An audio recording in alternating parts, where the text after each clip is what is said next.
Friends, welcome back to the Soma classes.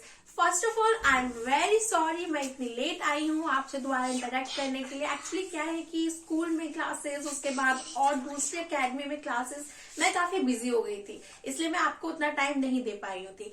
चलिए friends, I am so sorry for that, लेकिन मैं पूरी कोशिश करूंगी कि आपको, खुद को, हम सबको रेगुलरली अपडेट रखें कि बीपीएससी में आखिर चल क्या रहा है। दोस्तों, अगर 67 बीपीएससी की बात कर ले तो सबसे पहला क्वेश्चन जो जहन में आता है कि आखिर बीपीएससी करवाएगी कब हमारे एग्जाम। वो जो ऑलरेडी प्रिपेयर्ड है, वो तैयार बैठे हुए हैं कि हमें भी अपने एग्जाम देने हैं, क्योंकि स्टूडेंट्स को और भी बहुत सारे एग्जाम की प्रिपरेशन करनी पड़ती है, और भी बहुत सारे एग्जाम्स मैं, आप, हम सब खुद को प्रिपेयर कर रहे हैं उसके लिए। तो हमने चीजें शेड्यूल की हुई है अपने अकॉर्डिंगली, अपने हिसाब से हमने स्टडी प्लान बना रखा है। कब से बीपीएससी ने नोटिफिकेशन निकाला है, जैसे कि आप सबको पता है कि एग्जाम पहले दिसंबर में होने वाला था, उसके बाद ऑफिशियली 2 बार बीपीएससी ने पोस्टपोन किए हैं एग्जाम को। अब ऐसा कहा जा रहा है कि एग्जाम होने की पूरी संभावना बनी हुई है अप्रैल मंथ में। अप्रैल मंथ में भी फ्रेंड्स वो फर्स्ट वीक में हो जाएगी, बट स्टिल हम पक्का कुछ नहीं कह सकते क्योंकि बीपीएससी ही है।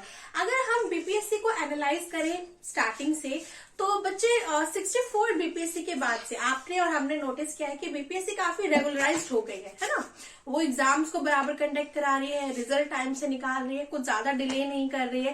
ऐसा क्यों हो रहा है? बीपीएससी इतने अच्छे से कैसे वो ऑर्गेनाइज्ड हो गई है? तो इसका रीजन सबसे पहला ये होगा कि दोस्तों, वैकेंसी जो है, सब कुछ डिपेंड करता है वैकेंसी पे। पिछले कुछ साल से वैकेंसीज ना बहुत ज्यादा आ रही है, जैसे कि 64 बीपीएससी में 1400 वैकेंसी थी, है ना।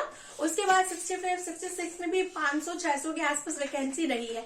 इस बार 67 बीपीएससी में भी लगभग 800 वैकेंसी, जैसे कि मैंने आपको पहले स्टार्टिंग से बताया है कि इस बार की वैकेंसी 800 सीट्स की रहेगी।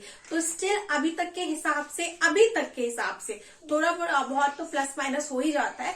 800 सीट्स की जो ये कंपटीशन होने वाला है, तो आप खुद को प्लीज तैयार रखिए, हिम्मत बिल्कुल मत हारिए। एग्जाम जनवरी फरवरी, लेकिन होगा तो जरूर ना।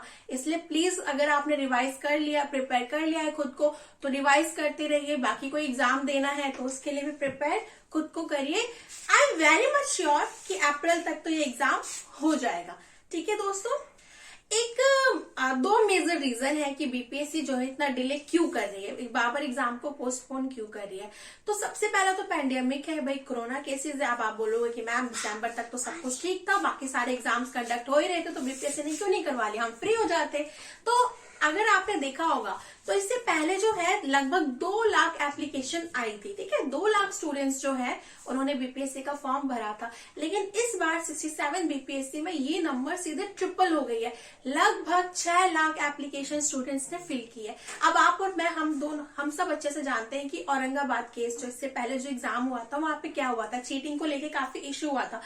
बीपीएससी की रेपुटेशन पे ये चीज आती है, तो बीपीएससी खुद को बहुत ही अच्छे से प्रिपेयर करना चाहती है एग्जाम कंडक्ट कराने से पहले, इसलिए उसने पूरी कोशिश की थी कोई एग्जाम सेंटर्स वगैरह अच्छे से मैनेज करे। लेकिन एक साथ इतनी ज्यादा एप्लीकेशन आने की वजह से बीपीएससी खुद को ऑर्गेनाइज नहीं कर पाई, और उसको और भी ज्यादा टाइम लगा सब कुछ एग्जाम अच्छे से कंडक्ट कराने, क्योंकि एग्जाम कंडक्ट करा लें फिर सेंटर वेंडर्स को मैनेज नहीं कर पाएंगे, फिर बाद में इस तरह के इश्यूज होंगे, तो ये बिल्कुल अच्छी बात नहीं है।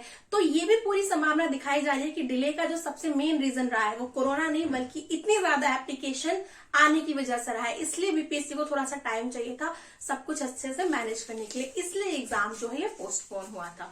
तो अच्छा, हाँ, अब ये आपके लिए भी एक हिंट आ गया भाई, सीधे ट्रिपल अगर एप्लीकेशन आई है, ट्रिपल फॉर्म्स भरे गए हैं स्टूडेंट के लिए, तो आप समझ जाइए कि आपके लिए कंपटीशन कितना टफ रहने वाला है ना। इसलिए प्लीज खुद को अच्छे से प्रिपेयर करिए। मैं पूरी कोशिश करूंगी कि आपके साथ डे टू डे जो है मैं जुड़ी रहूं, कनेक्ट रहूं, कुछ ना कुछ डेली अपडेट्स लेके आती रहूं, करंट अफेयर्स के ऊपर वीडियोस बनाऊं, एनसीईआरटी हम पूरी कवर करने की कोशिश करेंगे, ठीक है। तो अगर आप बीपीएससी से जुड़ी कोई भी जानकारी चाहते हैं तो आप प्लीज मेरे चैनल के साथ बने रहिए। Thank you, have a good day.